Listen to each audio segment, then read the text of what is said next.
Et bienvenue au Sancho, on se retrouve aujourd'hui pour parler de l'UFC 280, gros événement qui a tenu ses promesses à Abu Dhabi. C'était incroyable, ouais, des gros combats, beaucoup de surprises pour certaines, d'autres diront qu'il n'y a pas eu de surprise, mais si, il y a eu quand même des bons petits rebondissements. Qu'est-ce que t'en as pensé toi, Arthur?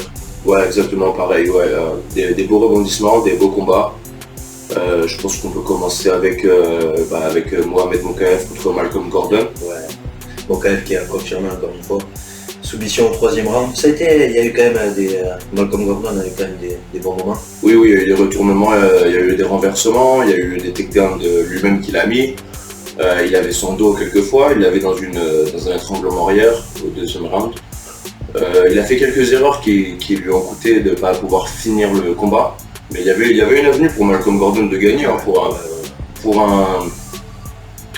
un mec de Mohamed Mokaev qui était tellement favori. Franchement, j'avais de la revanche sur lui, tu stressais hein. Dans le combat, c'était chaud, hein, c'était chaud. Mais il a réussi à faire la clé de bras au troisième round à 4 minutes 26, donc vraiment, et c'était une clé de bras assez rapide. T'as vu, le mec il a tapé direct et il avait mal. Ouais, non, c'était impressionnant, bien joué pour lui. Ça a suivi ensuite Armen Petrosyan. Décision unanime, assez disputée. On aurait pu le donner à Eddie Dobson. À Eddie Dobson, je pense. Tu trouvais? Aussi, ouais, même si en regardant quand même les statistiques, il y a une grosse différence de significant strike pour Armen Petrosyan. Mais il y a quand même 3 takedowns à 0 pour Eddie Dobson. Et contre time supérieur aussi. Donc ouais, ça aurait pas été ouf, mais... Surtout qu'il marquait Armen. Armen, il était quand même marqué, il saignait, il avait le nez ouvert. Ouais. Et Edge, il avait rien, mais par contre, Edge, il avait pas de volume en fait. C'est ça qui est. Moi, j'étais confus dans ce combat parce qu'il ne mettait pas de volume et on dirait il pensait qu'il gagnait. Ouais. Alors que c'était très serré et limite serré plutôt vers l'autre. Et tu es tellement confiant que tu penses que tu as gagné, normal, serein, tu n'essayes pas de faire plus. Enfin, c'était un peu. On a vu qu'il était surpris quand il a rendu la décision. Ouais. Mais en tout cas, mais beau combat quand même. Armen Petrosyan, très très beau kickboxing quand même. Aboubakar Nurmagomedov, ensuite le cousin Khabib, contre Gadzhi Omar Gadzhiev qui s'entraîne au MMA Factory, donc en France. Victoire aussi par décision de Aboubakar. Il a quand même bien dominé, même s'il a eu des bons moments aussi Gadzhi. Il s'est quand même fait dominer, surtout en lutte. Ouais, Aboubakar qui avait un peu plus dans le tank, j'ai l'impression. Un peu plus de pression sur lui. Gadzhi Omar Gadzhiev, cardio, par contre, je sais pas ce qui se passe au troisième round, j'avais l'impression que c'était...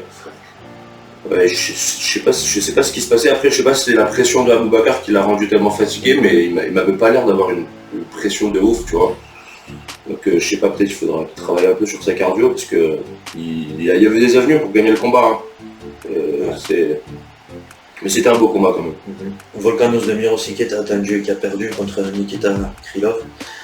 Par décision aussi, il a eu un bon premier round, mais après c'était tout. Ouais. Nikita il était largement devant, je trouve. Après le premier round, qu'est-ce que... Ouais, Volkan qui défendait bien les takedowns au début, il avait vraiment des grosses jambes, ça se voit qu'il skippe pas les jambes. Par contre, ouais, comme tu dis, le deuxième, troisième, ça commençait à fatiguer, la pression de Nikita était trop. Il takedown quand il voulait. 7 takedowns. Ouais. Et puis au troisième round, j'ai l'impression Volkan qui se relève mais qui a plus rien, tu vois. Il reste devant lui, il envoie des petits jabs, il envoie des petits trucs, mais c'est fini, tu vois, il a plus rien. Donc ouais, c'était assez décevant. Moi j'avais vraiment envie que Volkan y gagne. Mais bon, Nikita Krylov, l'expérience quand même, 29-9 à 30 ans, tu vois, 40 combats pro, c'est chaud. Ouais. Et ensuite Makhmoud Mouradov contre Caio Barallo. Beau combat. Beau combat. Caio Barallo qui franchement qui fait pas mal de vagues. Pour ces 3 combats à l'UFC, franchement ça se passe bien. Ça se passe bien pour lui. Il avait une technical décision et 2 décisions maintenant. Donc beaucoup d'expérience dans ses 3 premiers combats. Il a combattu des bons mecs en plus direct. J'aimerais bien le voir contre quelqu'un qui est dans les rankings, next. Mais ouais, des belles décisions pour lui. Bilal Mohamed contre Sean Brady, donc grosse surprise en tout cas pour moi. Sean Brady qui s'est fait KO au deuxième round par Bilal Mohamed qui était beaucoup plus puissant, surtout en striking forcément. Et ouais, c'était une grosse surprise, mais en même temps Bilal Mohamed il est là quoi. Il prouve que bon, il est en train de rouler sur tous les mecs que j'imaginais potentiellement pouvoir gagner contre Ousmane. Franchement, moi je suis dégoûté sur ce combat, je suis super fan de Sean Brady, j'adore. J'ai trouvé que le stoppage il était très mauvais, très tôt. Le mec il est 15-0, tu vois, comment est-ce que tu vas faire péter son 0 pour un standing TKO comme ça? Il était debout contre la cage. Après je sais qu'il se défendait pas, il se faisait toucher beaucoup. Et c'est comme si, bon, il se faisait juste toucher, il a dit vas-y j'attends la fin du round et l'arbitre n'a pas voulu laisser 13 secondes en plus. Moi j'ai trouvé que c'était quand même early, j'appellerais pas ça un KO si ça en tenait de moi, après ça tient pas de moi donc ça n'a aucune importance ce que je pense. Mais ouais, Belal qui avait un bon game plan, qui avait une très bonne pression, il mettait une grosse pression et il était toujours dans une bonne position pour pas se faire takedown. Ce qui forçait Sean Brady à faire du striking et on l'a vu que Sean Brady avec ce combat il n'est pas trop confiant quand il fait que du striking. Il n'est pas trop confiant quand ça reste que dans le pied-point, ça se voyait un peu. Et ouais c'est ça, après il va apprendre beaucoup sur ce combat. Je suis vraiment dégoûté. Vraiment dégoûté. Moi j'aurais bien voulu voir après ça peut-être Sean Brady contre Shafkat, comme ça tu vois. Mais bon, on pourra sûrement toujours le voir. Après j'imagine que la première défaite pour lui ça va être changement de situation. J'ai vu sur Instagram, il a fait un post, il a dit qu'il va changer quelques trucs dans son corps, il va essayer de sortir de sa zone de confort. Parce que ça a montré, il était trop confortable, il était trop dans une dimension. Et quand ça partait que dans le striking, il était plus à l'aise. Donc ça lui a ouvert les yeux, c'est bien. Après c'est juste dommage que l'arrêt ait été comme ça. J'aurais bien aimé le voir au moins descendre sur un genou, tu vois. Et comme ça on aurait eu un arrêt bien définitif. Parce que j'aime pas quand ça laisse un goût comme ça. Hey, qu'est-ce qui se serait passé? Ouais. Tu vois ce que je veux dire? Ouais, je trouve qu'il était quand même... Non, il se faisait amocher. Mais après tu vois les combats comme Ousmane et Leon Edwards, tu vois, où à la fin du 5e round, il peut te mettre KO, comme tu vois, c'est ça, tu sais jamais. Donc c'est assez... Moi j'aurais donné le premier round à Sean Brady, deuxième round à Belal, forcément après il a stoppé, mais ouais, au final ça aurait été 1-1 en allant au troisième, quoi. Donc ouais, c'est pas grave. Et puis ensuite on est rentré sur la main card, donc on l'a ouvert avec Manon Fiorot contre Kathleen Choukagian, donc Manon Fiorot, la française, qui a vaincu par décision unanime, méritée. Elle était quand même devant sur le striking, la lutte et le grappling. Ouais, bon après c'était pas un combat de ouf. C'était un peu comme un sparring match, j'avais l'impression, on a l'impression qu'elle s'entraînait à la gym, on n'a pas vu beaucoup d'intensité, pas beaucoup vraiment de force sur les frappes, pas vraiment d'intention de finir le combat, je dirais. Un petit peu décevant quand même comme combat. Je suis content qu'elle ait gagné, mais j'aurais bien voulu voir un peu plus. Après, facile à dire, c'est pas moi qui combattais ce soir-là, donc ouais, bien joué, félicitations à elle. Puis Beneil Dariush contre Mateusz Gamrot. Ça c'était surprenant. Ça aussi, c'est une grosse surprise. Donc victoire de Beneil Dariush par décision unanime, méritée aussi, on va dire. Ouais, il était devant aussi pareil sur tous les points. Et ouais, gros combat. Et puis la surprise de la soirée, la robberie on peut dire. Sean O'Malley contre Peter Yan. Split décision, donc pour Sean O'Malley. Ouais, il y a beaucoup de retours comme quoi c'est un vol. Je sais pas, qu'est-ce que t'as dit? Ouais, moi j'aurais dit c'est un vol parce que je comprends qu'il y avait plus de significant strikes, il y avait plus de frappes significantes de la part de O'Malley, c'est ça qu'ils disent. Mais le dégât était bien causé par Peter Yan, les takedowns, le contrôle.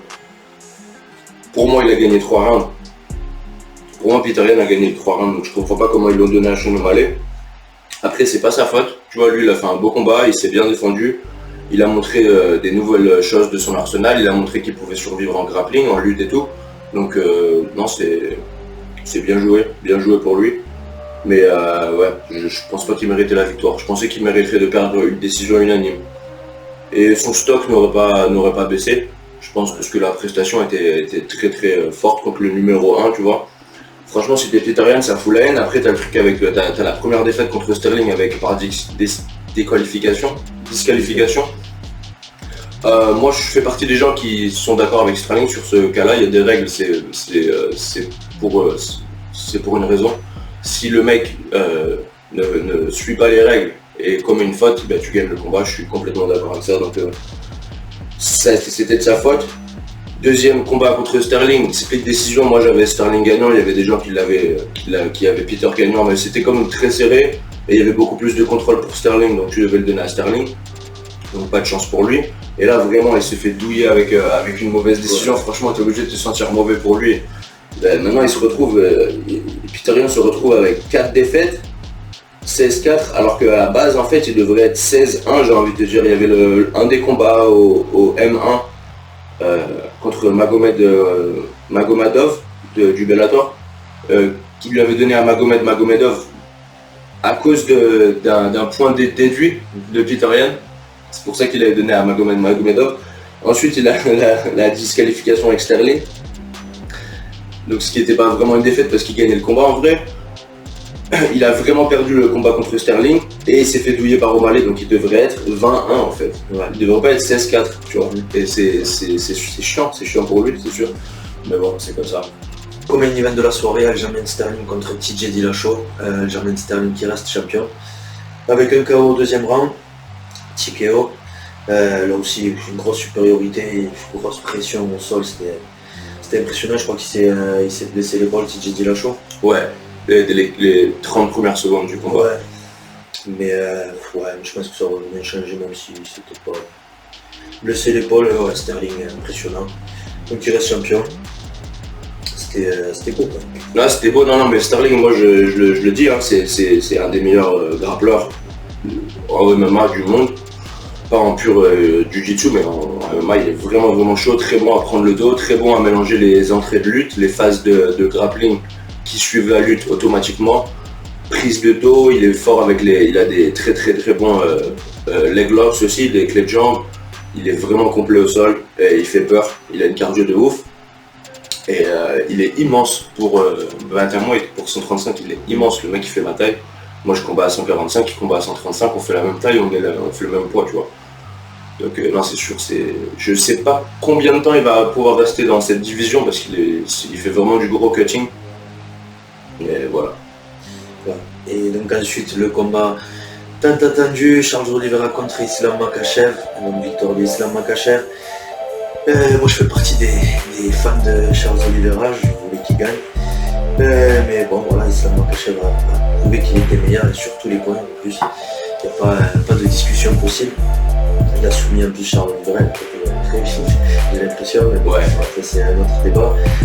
Mais ouais, on va dire, il est dessus, il est devant pardon, et est-ce qu'il va rester champion comme ça pendant longtemps? Je pense que Islam Makhachev risque de c'est fort possible. Le prochain c'est contre Volkanovski. J'ai bien aimé qu'ils vendent le combat directement. C'est dommage pour Beneil Dariush parce que la façon dont il a battu Gamrot dans une très belle décision, moi je m'y attendais pas, donc je pense qu'il méritait le title shot, tu vois. Mais bon, on rappelle qu'il devait se battre contre Charles Oliveira, oui, Islam aussi, un combat qui n'a jamais eu lieu. Ouais. Et ouais, j'ai l'impression qu'il s'est fait carotte. Ouais, il s'est fait carotte, là il est sur 8 victoires d'affilée, donc c'est qu'une question de temps. Ils vont sûrement lui donner après Volkanovski, je pense. À moins qu'ils veulent faire Dariush contre Charles Oliveira. Ah, c'est possible, Ils ont parlé de Oliveira et à la fin de son combat, il est allé voir Dana White, il a demandé que ce soit lui, la revanche, pas petit patata, mais je pense pas que... je pense pas qu'ils l'ont donné, surtout le fait qu'il avait manqué la pesée avant, il avait perdu la ceinture comme ça, donc c'était pas le champion quand il a combattu Islam, techniquement. Donc ouais, non c'est sûr, je pense pas qu'ils vont lui donner tout de suite, je pense qu'ils vont lui donner un combat, au moins un combat avant la ceinture. Voilà, on a fait le tour sur cette carte, c'était une belle carte en tout cas. Surprenant, il y avait des combats qui étaient un petit peu moins bien que ce que je pensais. Ouais. Mais dans l'ensemble, une belle carte. C'est toujours chaud les événements qu'ils font à Fight Island, à Abu Dhabi. Donc Donc ouais, non, c'est chaud. Et la semaine prochaine, il y aura Calvin Kattar contre Arnold Allen. Je suis super excité pour ce combat, enfin breakdown aussi d'ailleurs. Et ouais, c'est tout pour ça. Ouais, ce sera tout pour cet épisode. Merci de nous avoir regardés. Likez, abonnez-vous et à la prochaine.